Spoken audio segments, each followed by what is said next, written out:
दोस्तों नमस्कार। आज हम लोग स्टार्ट कर रहे हैं रेजोनेंस बैच को। अभिमन्यु हियर।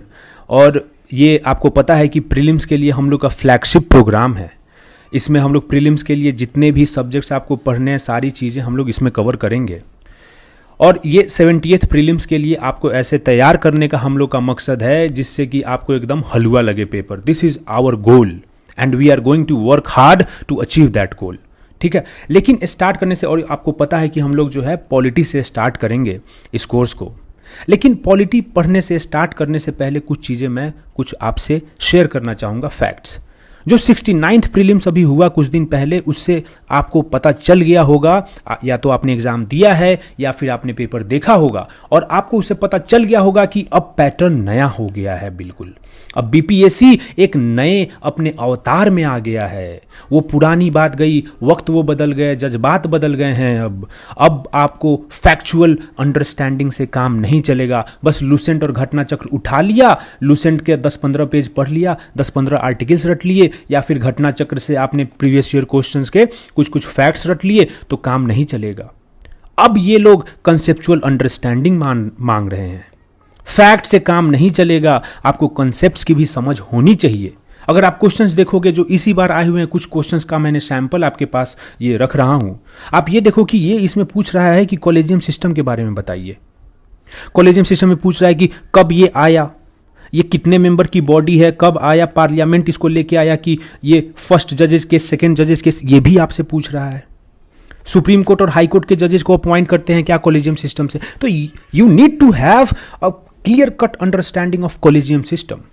अगर आप देखोगे 42nd अमेंडमेंट की बात हो रही है, उसमें आपसे पूछ रहा है कि क्या क्या चीज़ें हमने प्रीएम्बल में डाला उस अमेंडमेंट से। उसमें पूछ रहा है कि हमने फंडामेंटल ड्यूटीज़ क्या उससे लाया, और उसमें कितने फंडामेंटल ड्यूटीज़ हम लोग लाए। उसमें आपसे पूछ रहा है कि डायरेक्टिव प्रिंसिपल्स में हम लोगों ने कौन कौन से आर्टिकल्स इंसर्ट किए।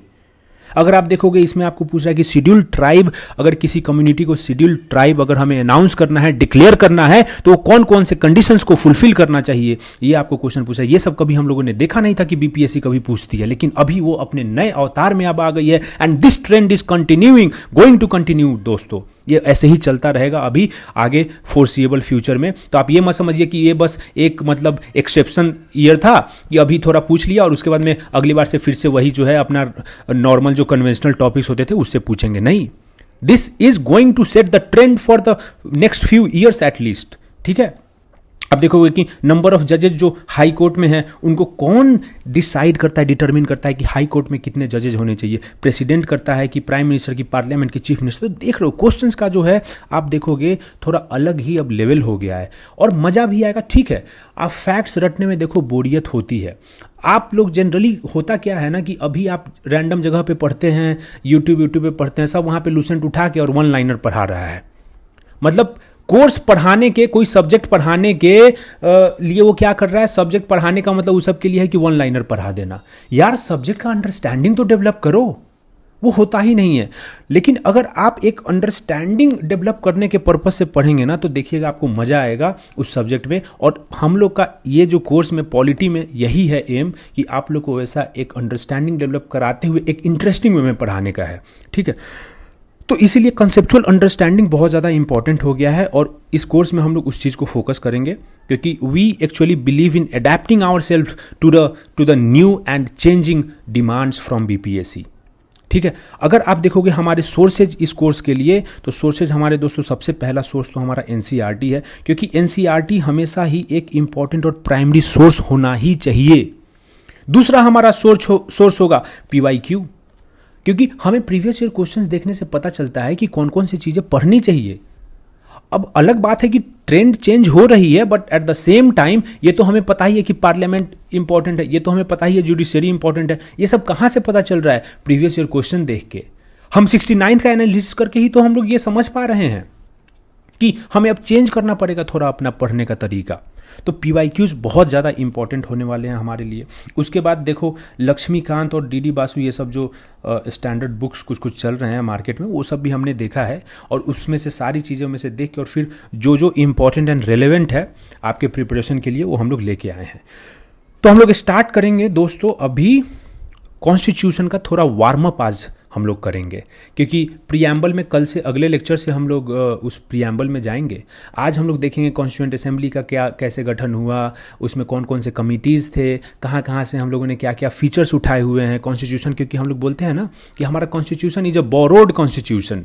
ठीक है, बोरोड है क्योंकि हमने बहुत सारी चीज़ें अलग अलग देशों से मांग मांग के इकट्ठा करके कॉन्स्टिट्यूशन में डाला है। तो वो सब चीज़ें हम लोग देखेंगे और ये भी कुछ क्वेश्चंस भी देखेंगे इसी साल के, जो आप अगर ये अच्छे से कर लोगे तो 2 क्वेश्चन तो आपके बन जाएंगे इसी साल के। ठीक है, तो चलो हम लोग स्टार्ट करते हैं।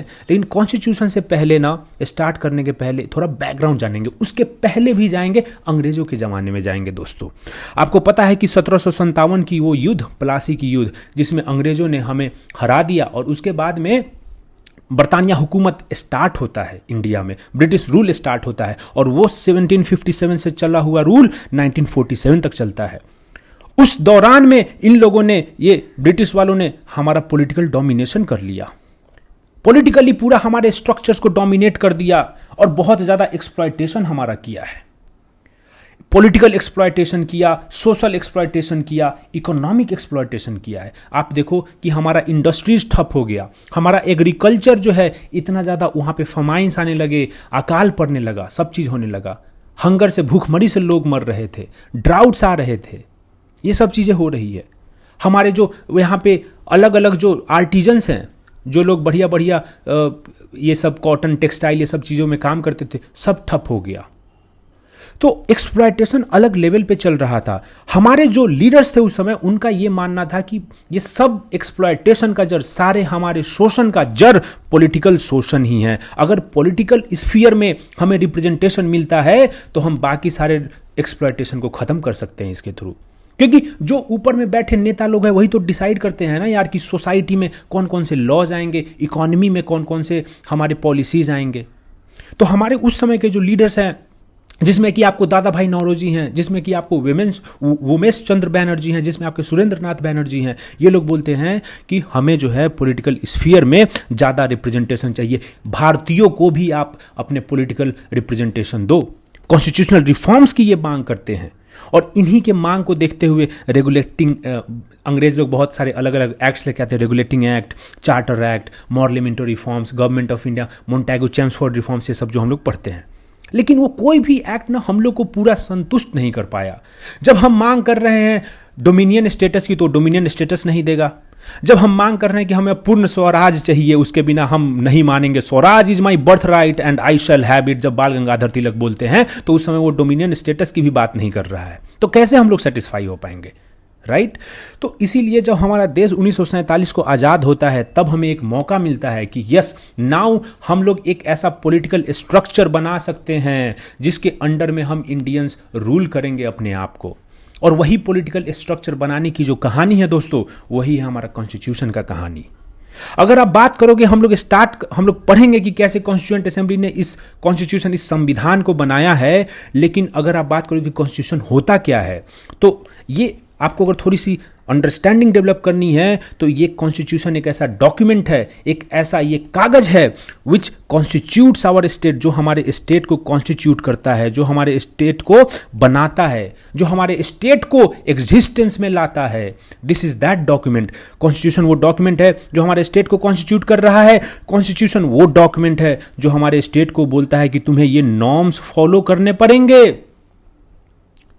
स्टेट ऐसा नहीं है कि ये अनलिमिटेड है। अच्छा, स्टेट का मतलब आप लोग समझते होंगे कि लेजिस्लेचर, एग्जीक्यूटिव, जुडिशियरी, राइट? ये जो तीन हम लोग इसके आर्म्स बोलते हैं ऑफ स्टेट, ये 3 आर्म्स ऑफ स्टेट यही हैं, 3 organs of state, legislature, executive, judiciary. हम लोग जब फंडामेंटल राइट्स पढ़ेंगे तो थोड़ा इसके नीटी ग्रिटी में, थोड़ा अंदर में डिटेलिंग में जाएंगे।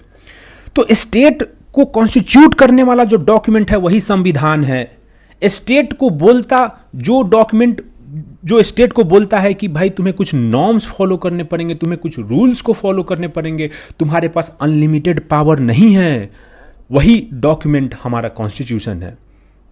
फॉर एग्जाम्पल, अगर आप बोलोगे कि यार ये जो नॉर्म्स है, ये जो रूल्स है ना, ये एक तरीके से लिमिटेशंस ही तो हैं स्टेट के ऊपर। अगर मान लो कि आपको हम बोले कि यार देखो, तुम जो है, जैसे स्कूल में हम लोग जाते थे तो उसमें होता था कि अरे प्रेयर में जाना है, या उसके बाद में नाखून काट के आना है, या फिर मतलब सैटरडे को वाइट ड्रेस पहन के जाना होता था, बाकी सब दिन कुछ और ड्रेस पहन के जाना होता था। तो ये सब क्या थे? ये सब रूल्स थे ना हमारे स्कूल के। अगर हम लोग फॉलो नहीं तो ये सब क्या थे? रूल्स थे। तो मतलब लिमिटेशंस हमारे ऊपर है कि हम लोग अपने हिसाब से कुछ भी चीज कपड़ा पहन के नहीं जा सकते हैं ना। हम लोग बड़का बड़का नाखून बढ़ा के नहीं जा सकते। लड़कियां सब बढ़ाती थी, वो लास्ट वाला नाखून में एकदम पता नहीं 4 फीट का बढ़ा के रखती थी, ठीक है। पता नहीं कैसे उन लोग को, हमको यही नहीं समझ में आता था कि बहुत ज़्यादा डिस्क्रिमिनेशन टाइप का होता था, ठीक है, कि वो लोग को कैसे बढ़ाने दे रहे हो फिर। बट ठीक है, जो है सो है। तो बट आपको समझ में आ रहा है कि ये रूल्स जो हैं दे एक्ट एज लिमिटेशंस। ये लिमिटेशंस ही तो हैं हमारे ऊपर। तो स्टेट को अगर कोई नॉर्म्स से हम बांध रहे हैं, स्टेट को कोई रूल्स से हम बांध रहे हैं, तो ये उसके ऊपर एक लिमिटेशन की तरह काम करता है। फॉर एग्जांपल हमें दी गई है कॉन्स्टिट्यूशन में फंडामेंटल राइट्स। हमें फंडामेंटल राइट्स दिया गया है पार्ट 3 में, है ना। पार्ट 3 में कॉन्स्टिट्यूशन के जो आर्टिकल 12 से 35 तक है, उसमें हमें क्या दिया गया है? उसमें हमें फंडामेंटल राइट्स दिया गया है। और वो फंडामेंटल राइट्स जो है वो मूलभूत अधिकार हैं हमारे, जिसको कि कोई स्टेट नहीं छीन सकता है। तो फंडामेंटल राइट्स क्या हुआ? एक तरीके से लिमिटेशन ही तो हुआ है स्टेट पे, कि तुम कुछ भी कर लो लेकिन ये फंडामेंटल राइट ना तुम लोगों का छीन लेना, राइट। तो ये सब जो है लिमिटेशंस है। और इसी को हम लोग दोस्तों बोलते हैं, इसी को हम लोग बोलते हैं कॉन्स्टिट्यूशनलिज्म। एक लिमिटेड गवर्नमेंट को ही हम कॉन्स्टिट्यूशनलिज्म बोलते हैं, संविधानवाद। कॉन्स्टिट्यूशनलिज्म का मतलब यह होता है कि एक गवर्नमेंट जो कि कॉन्स्टिट्यूशन से लिमिटेड है, जिसमें कोई अनलिमिटेड पावर उसके पास नहीं है। कॉन्स्टिट्यूशनलिज्म का यह मतलब होता है, समझ गए। तो ये क्वेश्चन पूछा हुआ है यूपीएससी ने कि कॉन्स्टिट्यूशनलिज्म का क्या मतलब होता है। तो वही एक लिमिटेड गवर्नमेंट है, वो गवर्नमेंट जो कि कॉन्स्टिट्यूशन से लिमिटेड है, that is what is called constitutionalism my friends. अच्छा, ये जो स्टेट है, तो स्टेट आपको पता है कि स्टेट को क्या होता है? Power to make decisions. इसको डिसीजंस अपने लेने की पावर होती है। आपको पता है कि हमारे लिए डिसीजंस भी लेता है स्टेट, कि क्या चीज़ हमारे लिए सही है, क्या नहीं है सही। तो ये जो डॉक्यूमेंट, यही स्टेट को कॉन्स्टिट्यूट करने वाला डॉक्यूमेंट को ही हमने कॉन्स्टिट्यूशन बोला। This is also a document of governance. और ये मैं नहीं, ये फली नरीमन बोलते हैं, बहुत बड़े कॉन्स्टिट्यूशनल एक्सपर्ट रहे हैं, बहुत बड़े सुप्रीम कोर्ट के एडवोकेट ये सब रहे हैं। वो बोलते हैं कि संविधान is a document of governance. किस तरीके से इस देश के लोगों को गवर्न किया जाएगा, वो डॉक्यूमेंट जो ये सब बातें करता है वही है कॉन्स्टिट्यूशन, वही है संविधान। अगर हम बात करें और, तो this is a rule book, जो कि हमने बोला कि इसमें रूल्स दिए गए हैं। हमारे देश में देखो इतनी ज्यादा डाइवर्सिटी है, इतनी ज्यादा विविधता है। लोग अलग अलग लैंग्वेज बोलते हैं, अलग अलग भाषा बोलने वाले लोग हैं, अलग अलग धर्म के लोग हैं, अलग अलग जाति के लोग हैं, अलग अलग क्षेत्र के लोग हैं। लेकिन उन सारे डाइवर्सिटी के बीच में एक मिनिमल तो कोऑर्डिनेशन चाहिए ना, क्योंकि हमें एज वन नेशन उभरना है। एक देश की तरह अगर हमें उभरना है, तो जो इतनी ज्यादा डाइवर्सिटी है लोगों के बीच में, अलग अलग जाति, धर्म, वेशभूषा, खान पान करने वाले लोग जो हैं, तो उनके बीच में एक कोऑर्डिनेशन तो होना चाहिए, तभी तो हम एक देश की तरह उभर पाएंगे।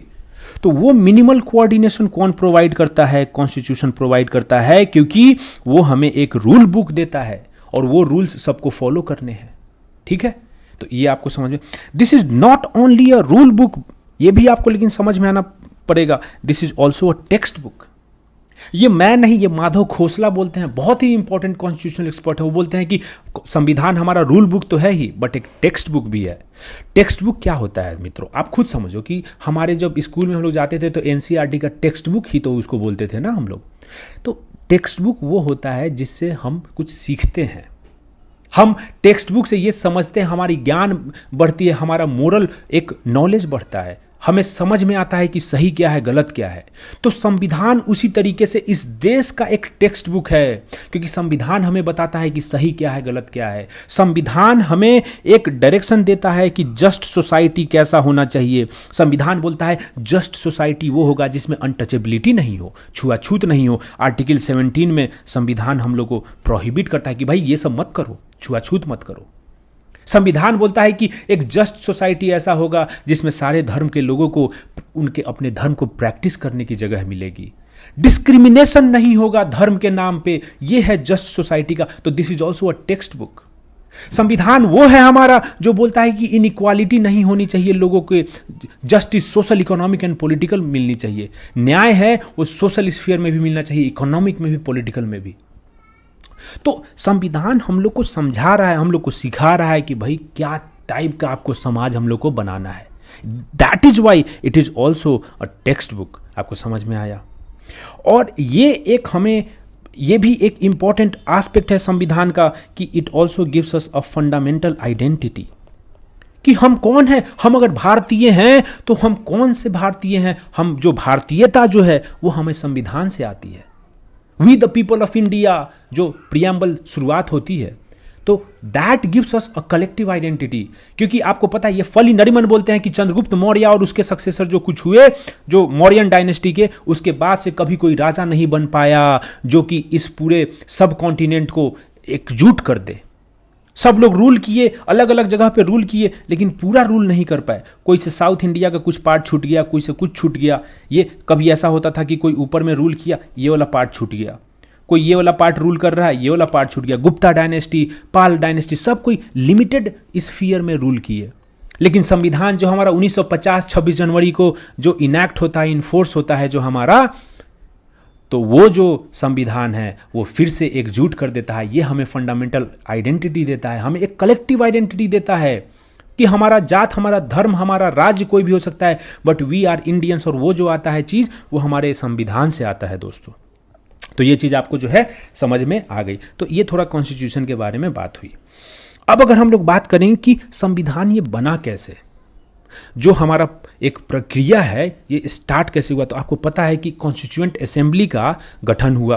उसके लिए हम लोगों ने कॉन्स्टिट्यूएंट असेंबली बनाया, और जिसका कि टोटल अगर आप देखोगे स्ट्रेंथ कितना था, आप बताओ। आप लोगों में से जो है, आप ऐसा तो नहीं है, बहुत लोग होंगे शायद जो पहली बार पढ़ रहे होंगे, बट मैं आप लोग से भी थोड़ा सा रिस्पॉन्स जो है, अब यहाँ पे तो हम लोग कम्युनिकेट नहीं कर सकते हैं, बट आप लोग थोड़ा मन में सोच के रखो कि हाँ कितना था कॉन्स्टिट्यूएंट असेंबली का स्ट्रेंथ, कितना था। वो था दोस्तों 389। ठीक है, 389 कॉन्स्टिट्यूएंट असेंबली का स्ट्रेंथ था, जो मेंबर्स था, जो लोग की संविधान बनाने वाले थे इस देश का।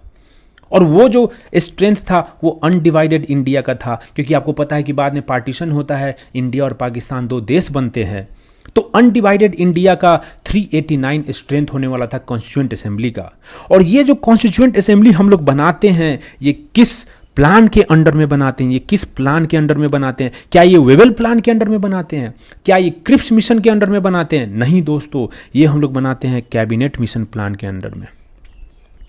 जो कैबिनेट मिशन प्लान है उसके अंडर में बनाते हैं, जो 1946 में आती है। ठीक है, उसी के अंडर में कॉन्स्टिट्यूएंट असेंबली का जो हमारा प्रोविजन है, उसी के हिसाब से हम लोग काम करते हैं। ठीक है, ये जो 389 मेंबर्स अब है, लेकिन तो ये कैसे कैसे डिवाइड होगा, तो आपको पता है कि उस समय एक तो ब्रिटिश प्रोविंसेस थे। ठीक है, एक ब्रिटिश प्रोविंसेस थे, उनको दिया गया 292 सीट। एक चीफ कमिश्नर प्रोविंसेस थे, जो कि ब्रिटिश रूल के अंडर में तो थे, लेकिन उनमें वैसा लाइक पॉलिटिकल स्ट्रक्चर नहीं था कि भाई गवर्नर होगा, उसके नीचे में ऐसे काउंसिल, उस टाइप की चीज़ें नहीं थी। उस टाइप में सीधे एक चीफ कमिश्नर रहता था, जैसे दिल्ली अजमेर जो छोटे छोटे थोड़े जगह थे, वहाँ पे इस टाइप का चीज़ था।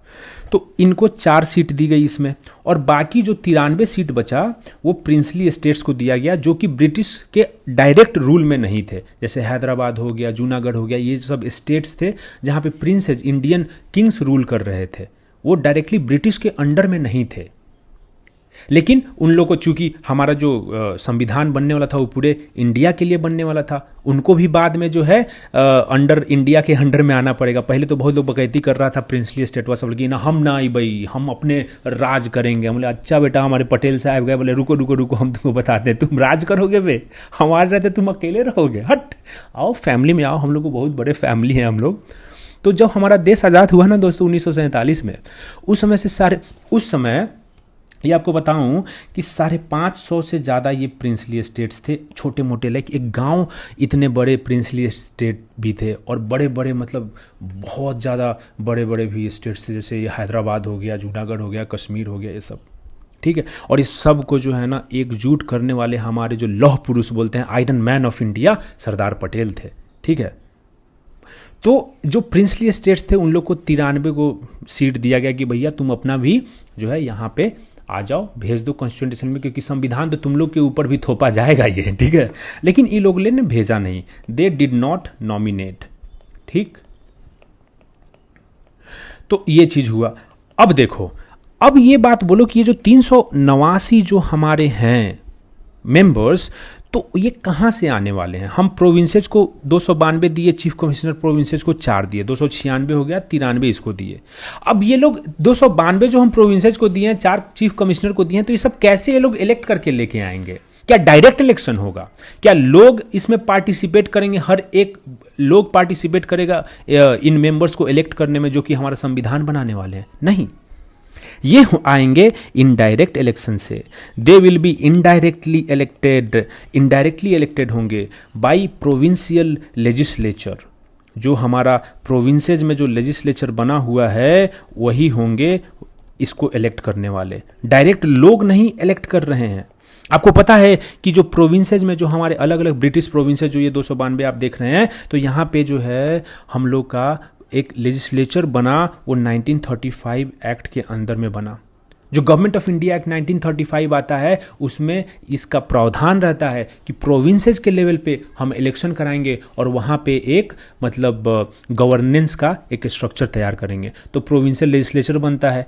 तो वो प्रोविंशियल लेजिस्लेचर में जो लोग हैं वो लोग इलेक्ट करेंगे इन मेंबर्स को, जो 389 मेंबर्स है। डायरेक्टली लोग इसमें जो है पार्टिसिपेट नहीं करेंगे। अब ध्यान रखो, ये प्रोविंशियल लेजिस्लेचर में जो बैठे हुए हैं इनको लोगों ने इलेक्ट किया है, लेकिन ये लोग फिर करेंगे कॉन्स्टिट्यूएंट असेंबली को। ये जो प्रोविंशियल लेजिस्लेचर में बैठे लोग हैं, 50 लोग 100 लोग अलग अलग प्रोविंसेज में होंगे, ये लोग इलेक्ट करेंगे कि कौन से कॉन्स्टिट्यूएंट असेंबली में बैठेंगे। तो ये थोड़ा सा क्लियर होना चाहिए।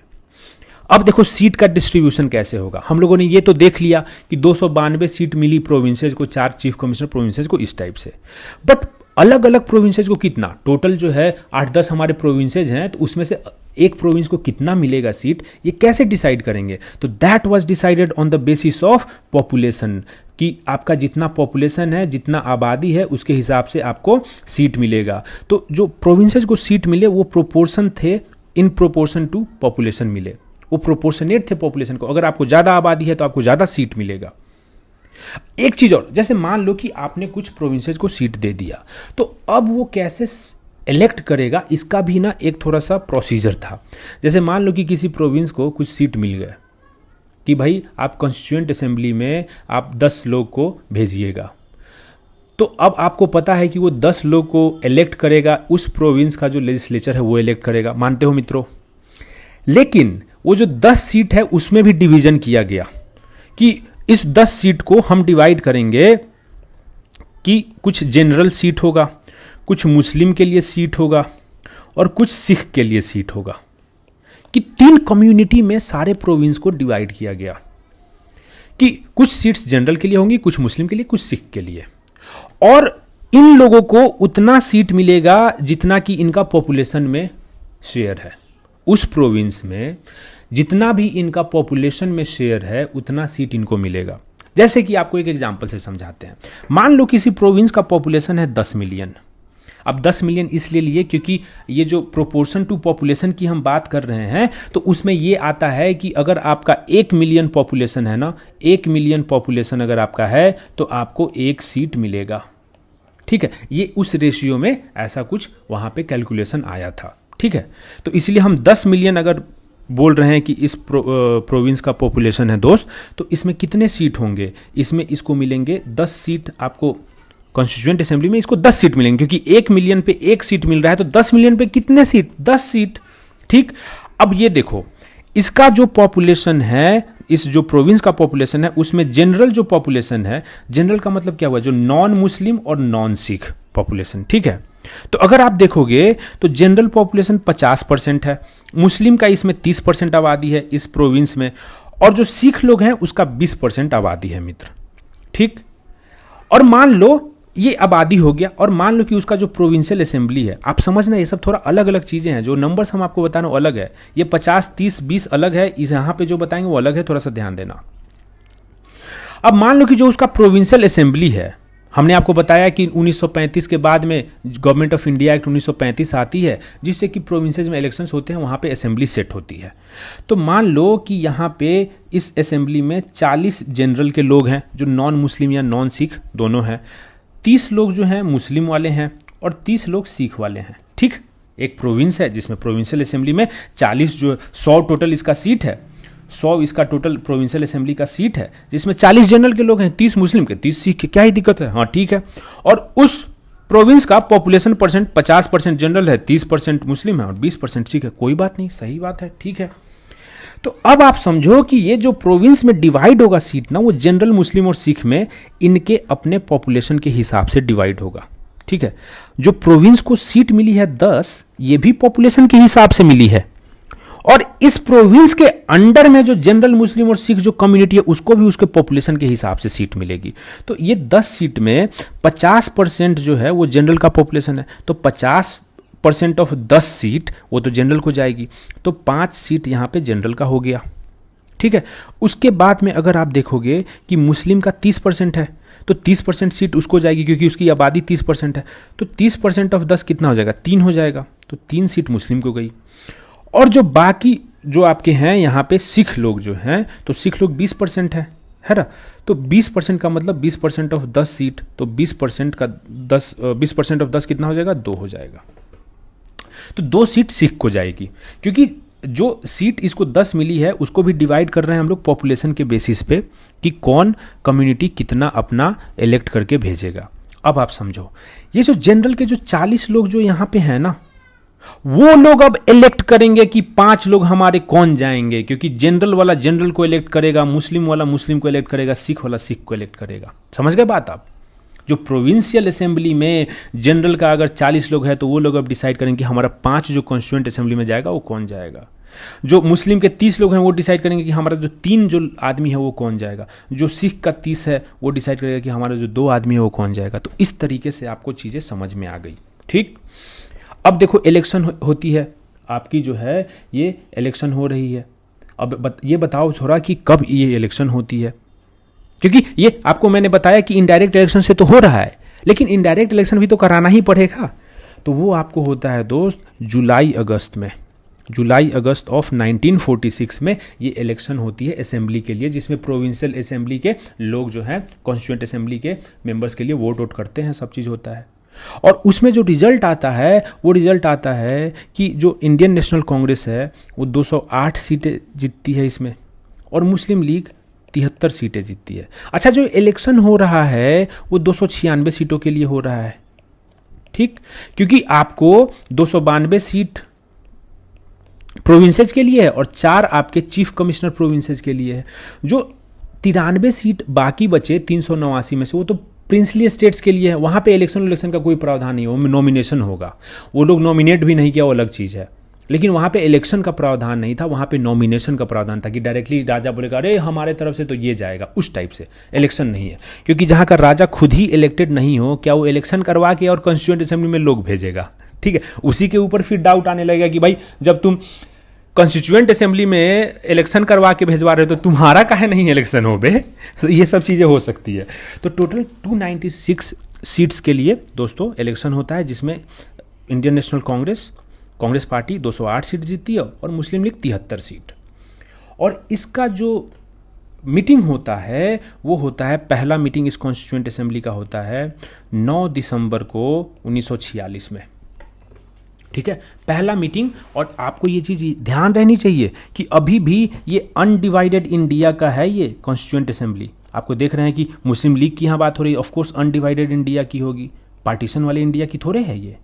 तो अनडिवाइडेड इंडिया की जो कॉन्स्टिट्यूएंट असेंबली है वो मीट करती है पहली बार 9 दिसंबर 1946 को। लेकिन आपको पता है कि उसके बाद में मुस्लिम लीग बहुत ज़्यादा जो है डिमांड करने लगा कि नहीं नहीं नहीं, बंटवारा तो होना ही चाहिए, पार्टीशन होना चाहिए। तो पार्टीशन हुआ, सब चीज़ हुआ। और उसके बाद में जो डिवाइडेड इंडिया था, जो हमारा आज का इंडिया है, उसके लिए जो कॉन्स्टिट्यूएंट असेंबली है वो फिर से रिकन्वीन होती है, मतलब कि वो फिर से मिलती है। और वो कब मिलती है? वो मिलती है हमारे आज़ादी के एक दिन पहले 14 अगस्त को, 14 अगस्त 1947 को मिलती है। और उसी 14 के रात को जवाहरलाल नेहरू बोलते हैं ट्रिस्ट विथ डेस्टिनी वाला स्पीच देते हैं। ठीक है, तो ये चीज़ें आपको थोड़ा सा क्लियर होना चाहिए। अब डिवाइडेड इंडिया जो है दोस्त, वो हमारा उसमें कितने मेंबर्स हैं? जो हमने देखा कि अनडिवाइडेड इंडिया था उसमें कॉन्स्टिट्यूएंट असेंबली के तो 389 सीट थे, लेकिन जो डिवाइडेड इंडिया है तो उसमें थोड़ा कम होगा ना अब सीट, तो कितना है? तो वो सीट है 299। 299 सीट अब हमारा जो हमारा अपना अब इंडिया जो बचा वो हमारा 299 सीट के साथ में कॉन्स्टिट्यूएंट असेंबली तैयार हुआ उसका। और ये जो स्ट्रेंथ की बात हुई, ये सब चीज़ें, अब जो डिवाइडेड इंडिया का जो कॉन्स्टिट्यूएंट असेंबली बनता है, अब वो जो है उसके बाद में कॉन्स्टिट्यूएंट असेंबली, इसके जो प्रोविजंस है कि कैसे क्या, तो वो आपके आते हैं इंडियन इंडिपेंडेंस एक्ट 1947।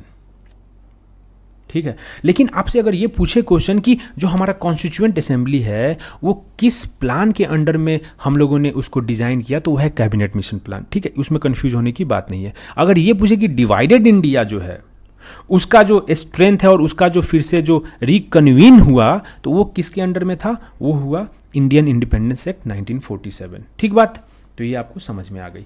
अब देखो थोड़ा सा ना कुछ हम लोग कॉन्स्टिट्यूएंट असेंबली के फैक्ट्स जानने की कोशिश करेंगे। आपको पता है कि it also acted as the first parliament of independent India. Constituent assembly बस कॉन्स्टिट्यूशन बनाने की ही काम नहीं कर रहा है, क्योंकि आपको पता है कि हमारा जब पहला इलेक्शन होगा वो होगा 1951 में होता है इलेक्शन पहला। 1952 में हमारी पहली बार पार्लियामेंट बन रही है, तो उसके पहले भी तो लॉ मेकिंग करना है, उसके पहले भी तो कानून वानून बनाना है। तो वो कैसे होगा? तो वो कॉन्स्टिट्यूएंट असेंबली को ही हम लोगों ने पार्लियामेंट भी बना दिया। तो ये दोनों काम कर रहा था साथ साथ में, एक तरफ कॉन्स्टिट्यूशन भी बना रहा है और एक तरफ पार्लियामेंट का भी काम कर रहा है, संसद का भी काम कर रहा है, और जो डेली आपके जो गवर्नेंस है उसका सारा वो काम कर रहा है।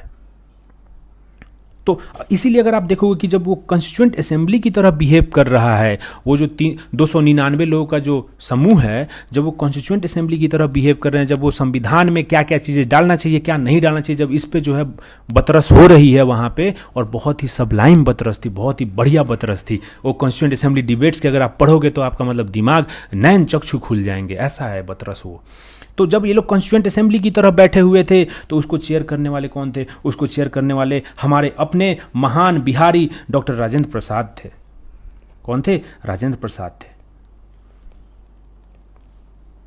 क्योंकि ये प्रेसिडेंट थे उस समय, है ना। और जब पार्लियामेंट की तरह ये काम कर रहा है, जब ये पार्लियामेंट की तरह काम कर रहा है, तो इसको प्रिजाइड करने वाले स्पीकर कौन थे? जीवी मावलंकर थे।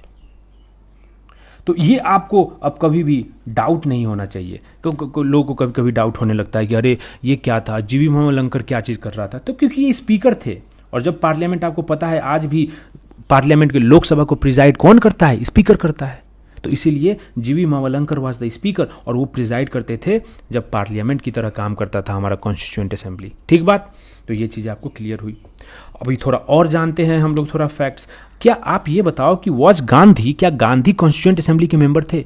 बहुत ही अच्छा क्वेश्चन बन सकता है, लोग गलती भी कर सकते हैं। बिल्कुल नहीं थे भाई, बिल्कुल नहीं थे, आपको इसमें कंफ्यूज नहीं होना है। Gandhi was not a member of the constituent assembly. Gandhi हमारे संविधान परिषद के मेंबर नहीं थे। बी एन राव क्या थे? बी एन राव का आप लोग नाम सुनते होंगे कहीं कहीं कि अरे भैया ये बी एन राव कौन है? तो ये कॉन्स्टिट्यूशनल एडवाइजर थे हमारे, कि एडवाइस करते थे कि हाँ भाई ये चीज़ें डालनी चाहिए कि नहीं, डालनी चाहिए कि नहीं, ये सब चीज़ों में वो एडवाइज़र टाइप के थे। जैसे आज लाल कृष्ण अडवाणी बने हुए हैं ना बीजेपी के, उसी तरीके से वो हमारे बी एन राव भी थे। ठीक, लेकिन काफ़ी अच्छे, like he was a great personality, बहुत ही लर्नेड पर्सन थे। उनके एडवाइस बहुत ही ज़्यादा हम लोग आज भी कोट करते हैं। ठीक है, HBR अयंगार कौन थे? वो थे सेक्रेटरी। ठीक है, कॉन्स्टिट्यूएंट असेंबली के सेक्रेटरी जो थे वो हमारे HBR अयंगार थे। अब कभी कभी थोड़ा फैक्ट पूछ ले तो आपको वो भी पता रहना चाहिए। तो ये चीज़ें आपको क्लियर हुई। अब हम लोग बात करेंगे, देखो यार, जब संविधान बन रहा था तो बहुत सारी, आपको पता है कि हमारा संविधान सबसे लॉन्गेस्ट रिटन संविधान है। ठीक है, इतना ह्यूज डॉक्यूमेंट है।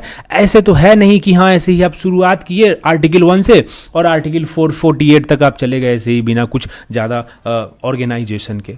आपको जो है संविधान जैसे बड़े डॉक्यूमेंट को बनाने के लिए लोगों को डिवाइड करना पड़ेगा अलग अलग कमेटी में। जैसे कि आज हमारा अगर सरकार जो चलाया जाता है तो उसमें अलग अलग मंत्रियों का समूह है ना, इस मंत्रालय को इस मंत्री को दिया गया और फलाना मंत्री कुछ और डिपार्टमेंट को संभाल रहा है। ऐसे ही चलती है ना सरकार। कोई बड़ा काम हो तो हमेशा अच्छा ये चीज़ होता है कि हम उसको छोटे छोटे टुकड़ों में बांटें। तो उसी तरीके से हमारा जो कॉन्स्टिट्यूएंट असेंबली था उसमें कमिटीज बनी, मेजर कमिटीज माइनर कमिटीज बनी। उसमें 8 मेजर कमिटीज हमारी थी जो कि अलग अलग रिस्पॉन्सिबिलिटीज को लिए जा रही थी अपने साथ में, और उसके कुछ चेयरमैन थे। तो इससे क्वेश्चन पूछ लेता है, हमें जानना जरूरी है। अगर आप ड्राफ्टिंग कमेटी की बात करोगे दोस्त, ड्राफ्टिंग कमेटी की बात करोगे तो इसके चेयरमैन, ड्राफ्टिंग का मतलब क्या होता है कि जो कॉन्स्टिट्यूशन को ड्राफ्ट कर रहा है, जो मेन, जिस कमेटी का मेन काम वही है कि वो कॉन्स्टिट्यूशन को ड्राफ्ट करे, कि वो कैसे, क्या उसका फाइनल शेप क्या होगा, वर्ड्स क्या होगा, वो ड्राफ्टिंग कमेटी का काम है। इसीलिए, और इसके चेयरमैन कौन है? इसके चेयरमैन है बी आर अम्बेडकर। इसके चेयरमैन है बी आर अम्बेडकर। इसीलिए हम लोग बोलते हैं बी आर अम्बेडकर को, बाबा साहेब अम्बेडकर को हम लोग बोलते हैं कि he is the father of Indian constitution, क्योंकि ड्राफ्टिंग कमेटी सबसे इंपॉर्टेंट कमेटी है संविधान को हमारे ड्राफ्ट करने में। यही उस फाइनल शेप को देते हैं जो जिस फॉर्म में हम लोगों ने संविधान को देखा है, और अभी भी हम लोग जिस फॉर्म में हम लोग संविधान को देखते हैं। अगर हम लोग स्टेट्स कमेटी की बात करें, जो मतलब स्टेट्स के साथ में नेगोशिएट करने की चीज़ें हो रही थी, क्योंकि आपको पता है कि प्रिंसली स्टेट्स उस समय अलग थे हमारे, राइट, और उन लोग के साथ में नेगोशिएशन करनी थी कि कैसे उन लोग को हम लोग इंडिया के अंदर में ला सके। तो स्टेट्स के साथ में नेगोशिएट करने के लिए कमेटी बनाई गई, उसका है नाम स्टेट्स कमेटी। अब इसका चेयरमैन आप सोचो ना तो लगेगा कि सरदार पटेल होना चाहिए, क्योंकि हम लोग ये हमेशा पढ़ते हैं कि सरदार पटेल कितना इंपॉर्टेंट रोल प्ले किए हैं इस इंडिया को इंटीग्रेट करने में।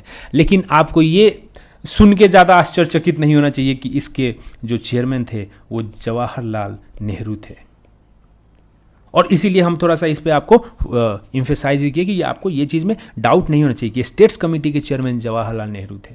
यूनियन पावर्स कमेटी, जो सरकार जो हमारा है, तो आपको पता है कि एक यूनियन लेवल है और एक स्टेट लेवल है। तो यूनियन के क्या क्या पावर्स होने चाहिए वो डिसाइड करने के लिए कमेटी बनाई गई, और उस कमेटी को हेड कौन कर रहे थे? अगेन पंडित नेहरू। ठीक, अगेन पंडित नेहरू। और जो यूनियन कॉन्स्टिट्यूशन कमेटी है उसको हेड करने वाले भी वो पंडित नेहरू है। वही सेम चीज़ कि कैसे जो इंडियन लेवल पे जो कॉन्स्टिट्यूशन का क्या क्या चीज़ें प्रोविज़न होना चाहिए, जैसे हम लोग 7th शेड्यूल में पढ़ते हैं यूनियन लिस्ट और ये सब, तो वो सब जो है ये देखने वाले थे हमारे जवाहरलाल नेहरू। ठीक, अच्छा, इसमें कन्फ्यूजन ना हो जाए इसीलिए इसको भी हम जो है ना ये कर देते हैं कि ये भी आपका ऐसे ही है, और एक ही रखो यार, सही बात है। ठीक है, अब देखो हम 8 कमेटी का बोले हैं, 4 कमेटी हम लोग पढ़ लिए, अब 5, 6, 7, 8 4 और हमारे बचते हैं। अब देखो जो यूनियन कॉन्स्टिट्यूशन कमेटी है तो उसका तो हेड कौन थे? जवाहरलाल नेहरू। तो ये सोचो कि प्रोविंशियल लेवल पे जो कॉन्स्टिट्यूशन की जो कमेटी होगी कि भाई प्रोविंसेज में किस टाइप के प्रोविंसेज को पावर्स देनी चाहिए, सब क्या होना चाहिए, उसके लिए नंबर 2 जो होगा गवर्नमेंट में वो होगा। नेहरू के बाद कौन आता है नंबर, किन का आता है? पटेल का आता है। तो वो होंगे इसके सरदार पटेल। जो प्रोविंशियल कॉन्स्टिट्यूशन कमेटी के जो चेयरमैन होंगे वो सरदार पटेल होंगे। और जो एडवाइजरी कमेटी एक बनती है कि फंडामेंटल राइट्स पे, माइनॉरिटीज़ के ऊपर, ट्राइबल एरियाज़ के ऊपर, कि भाई कौन से फंडामेंटल राइट्स होने चाहिए, माइनॉरिटीज़ को कुछ स्पेशल सेफ गार्ड देने की ज़रूरत है क्या, कुछ प्रोटेक्शन देने की उनको ज़रूरत है क्या, जो ट्राइबल एरियाज़ हैं, जो आदिवासी इलाके हैं, उनके लिए क्या क्या चीज़ें हमें प्रोविज़न लेके आनी चाहिए। तो वो जो कमेटी बनती है उसको भी हेड करने वाले कौन हैं? आपके सरदार पटेल हैं। और उसके बाद में आपको रूल्स ऑफ प्रोसीजर, जैसे कि आप एक प्रोसीजर फॉलो कीजिएगा ना हर चीज़ का। जैसे मान लीजिए कि डिबेट उबेट हो रहा है, आप मुंह उठा के बात, अरे भाई प्रोसीजर फॉलो करना है। जो संविधान में परिषद में, कॉन्स्टिट्यूएंट असेंबली में डिस्कशन हो रहा है, डिबेट हो रहा है, तो उसका जो है एक रूल है, एक प्रोसीजर है कि कैसे वो डिबेट चलेगी, क्या क्या चीज़ें होंगी। अगर कुछ अमेंडमेंट, अगर आपको कुछ एडवोकेट करना है, अगर कुछ अमेंडमेंट लेके आना है, तो आपको एक रूल को फॉलो करना पड़ेगा। तो वो रूल्स ऑफ प्रोसीजर कमेटी के कौन है चेयरमैन? वो राजेंद्र प्रसाद है। आप ऐसे भी सोचो ना कि वो चूंकि प्रेसिडेंट है और वो प्रिजाइड कर रहे हैं जब कॉन्स्टिट्यूएंट असेंबली हमारा सेशन में है, वो सामने में बैठे हुए हैं एकदम। तो रूल्स को फॉलो कराना सब उनका काम है। तो इस तरीके से आप सोच सकते हो कि इसके होंगे हमारे राजेंद्र प्रसाद। और जो स्टीयरिंग कमेटी है कि स्टीयर करना, कॉन्स्टिट्यूएंट असेंबली को स्टीयर करना कि कैसे ये डेली अपना काम कर सके। तो स्टीयरिंग कमेटी, चूंकि स्टीयर कौन करता है, ड्राइवर जो है। स्टीयरिंग आप लोग जो हम लोग स्टीयरिंग बोलते हैं वो स्टीयर ही है, स्टीयरिंग, ठीक है। तो स्टीयरिंग कौन लेता है, जो प्रेसिडेंट है वही, उसी के पास स्टीयरिंग होगा, तो वो भी हमारे राजेंद्र प्रसाद ही होंगे, ठीक है। तो ये 8 मेजर कमिटीज़ आपके हो गए, ठीक बात। अब हम लोग थोड़ा सा फिनाले पढ़ते हैं कि कॉन्स्टिट्यूएंट असेंबली के फिनाले का मतलब हो गया थोड़ा सा कुछ इंपॉर्टेंट लास्ट जो इसके कुछ इंपॉर्टेंट फैक्ट्स है कॉन्स्टिट्यूएंट असेंबली के, वो पढ़ लेते हैं जहां से क्वेश्चन कभी कभी बनता है और आया है।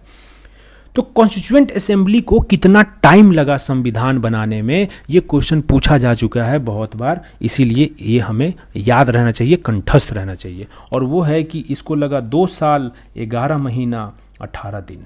क्या भूलोगे, 2 साल 11 महीना 18 दिन लगा इसको पूरा एक संविधान बनाने में, ठीक है। अगर देखोगे कि 2 चीज़ों में ना बड़ा ही कंफ्यूज करता है, जनरली क्वेश्चन आएगा कि कॉन्स्टिट्यूशन जो हमारा संविधान है उसको हमने एडॉप्ट एंड इनैक्ट कब किया। अगर आपसे पूछ ले कि कॉन्स्टिट्यूशन को हमने एडॉप्ट कब किया, अगर आपसे पूछ ले कि हमने कॉन्स्टिट्यूशन को इनैक्ट कब किया, तो इन दोनों का आंसर होगा कि हमने इसको किया 26 नवंबर 1949 को किया, ठीक है। लेकिन अगर आपको पूछ ले कि हमारा कॉन्स्टिट्यूशन कमेंस कब हुआ, हमारा कॉन्स्टिट्यूशन कमेंस कब हुआ, हमारा कॉन्स्टिट्यूशन फोर्स में कब आया, तो उसका आंसर हो जाएगा दोस्त 26 जनवरी 1950 को, जिस दिन को हम लोग गणतंत्र दिवस मनाते हैं। अब आप देखो, जो 26 नवंबर वाली बात है 1949, जिस दिन को एडॉप्ट एंड इनैक्ट हम लोग बोल रहे हैं कि हम लोग कर रहे हैं, ये आपको पता है कि प्रीएम्बल में दिया हुआ है। प्रीएम्बल में हम लोग जब पढ़ेंगे अगले लेक्चर में तो देखेंगे कि ये we adopt and enact this constitution on 26 November 1949, वो प्रीएम्बल में दिया हुआ है।